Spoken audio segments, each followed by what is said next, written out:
او په ټولو ورځو کې د کال چې الله د جمعې ورځې له کم مقام ورکړی دا مقام یې بلې ورځې لاندې ورکوي د جمعې ورځ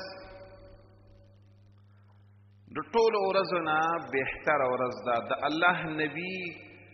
محمد صلی الله علیه وسلم فرمایلی دي من خیر ایام الدنیا د دنیا د ټولو ورځو نه بهتره ورځ هغه یوم الجمعه دا د جمعې ورځ ده یو حدیث کې راغلی امام ابو داود نقل کړی دی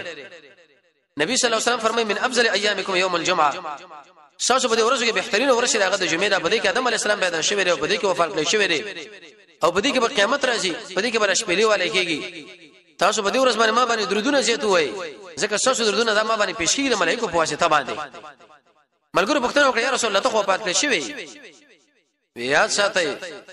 الله رب العزت حرام کړی دی په دې ځمکه باندې چې دا انبیو د جسودونه ختم شي بلکې د ملائکه مال را رسي او د راوړي د جمعې په ورځ د سورې کهف لوستل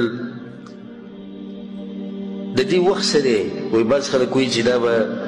د جمعې د منځ نه بعد د دې وخت شروع کیږي بعض وایي چې نه جمعې د منځ نه مخکې لوستلی شي الجواب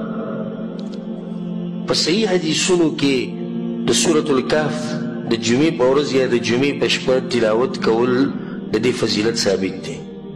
او یو به تې ووایو امام حاکم امام بیهقي دا روایت راوړی دی رسول صلی من قرأ سورة الكهف في يوم الجمعة چا چې د جمعې په ورځ د سورې کهف تلاوت وکړو الله سبحانه وتعالی به دله یو رڼا ورکړي او د دغه جمعې نه واله د بلې جمعې پورې یو ناشنا قسمه رڼا